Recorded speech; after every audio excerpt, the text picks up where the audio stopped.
We drove it over. It was kind of illegal on the street, but we kept it between two other cars.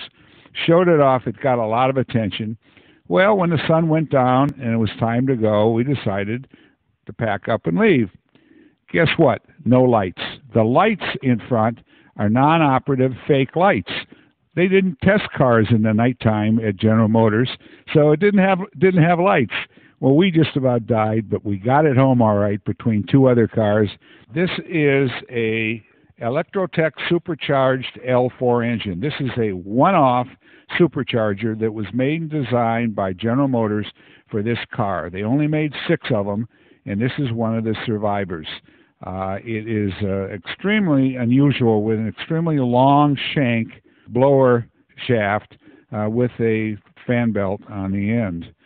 You move up to the hood, and the hood is, as I said, it is 2 layers of heavy sheet steel with Kevlar in between. Another great feature, take a look at those huge calipers and the disc is a front disc brakes. Those are racing brakes, really way over what they needed, but they wanted something to attract the young drivers, and this is what gets it. The inside is complete. It's a little bit garish, it's bright yellow and black. Why they gave up and didn't produce this to come after the Japanese rice rockets, nobody seems to know. I've done a lot of research on it, and nobody has come up with a good answer other than they didn't think it would sell.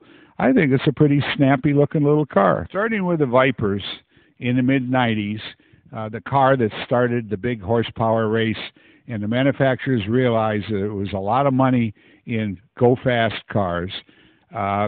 When Chrysler brought out the Dodge Viper, little Plymouth, decided that they were going to get in on the act too. So shortly after the Viper came out, Plymouth brought out the Plymouth Prowler.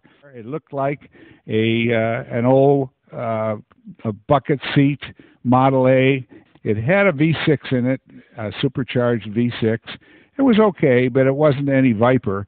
But it was very popular. They made it for about 3 years, and it was kind of Plymouth's swan song because, as we all know, Plymouth faded away after 1999. You know, I've saved the best for last.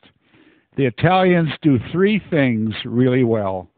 They make utterly beautiful, beautiful women. They have superb food, and they have the sexiest cars in the world. This is a Murcielago by Lamborghini. It's a 205 model year that I bought. I saw it at the LA Convention Center. I had to have this car. It wasn't for sale. It was destined for the national sales manager for Lamborghini USA, and I twisted his arm, and he sold it to me. This was the first black 05 Murcielago to hit the streets. It is a superb car. I'm not 9 feet tall. I'm only 6'2", but you can see how low it is and sleek. It has a 650 horsepower turbocharged V12. It has all-wheel drive, and it's the only car I've ever been in my life where it just scared the hell out of me going around corners.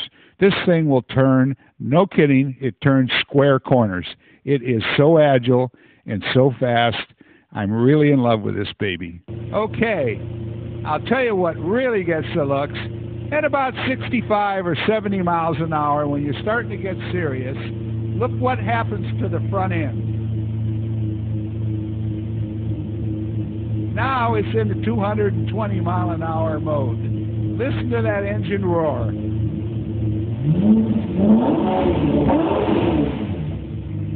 If that doesn't chill your spine and put a smile on your face, nothing will. Okay, I got to show you these doors. When you get in and out, it's not that hard at all for being about 4 inches off the ground. Joe, open the door.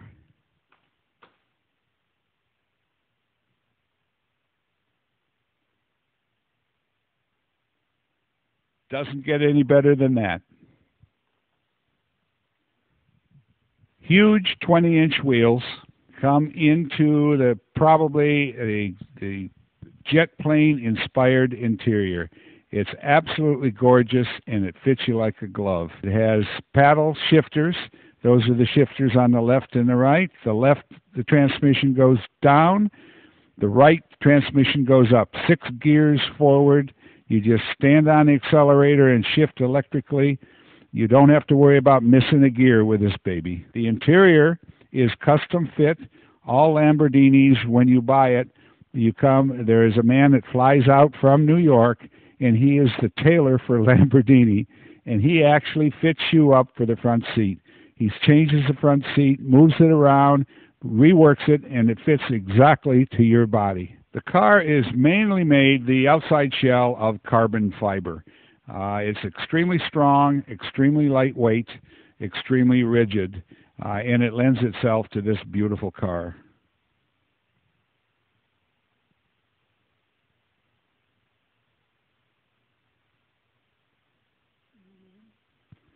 As we move into the engine compartment, we find a V12 dual supercharged overhead cam, 650 horsepower V12. It is unbelievable.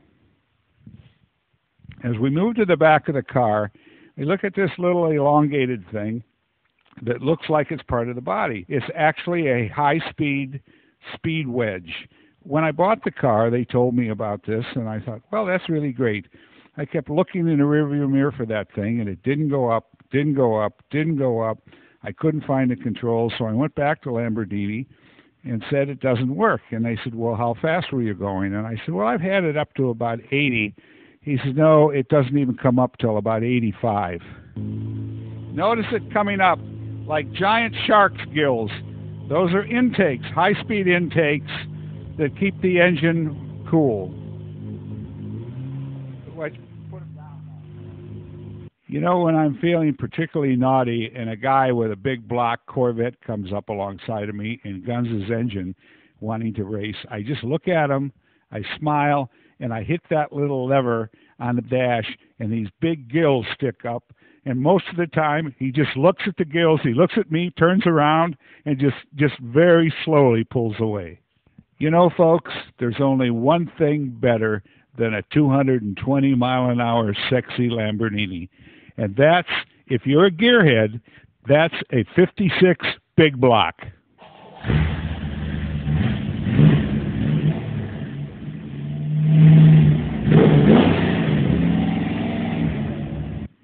Thank you for watching Peninsula Seniors Out and About. I'm Betty Wheaton. And I'm Dave Parker.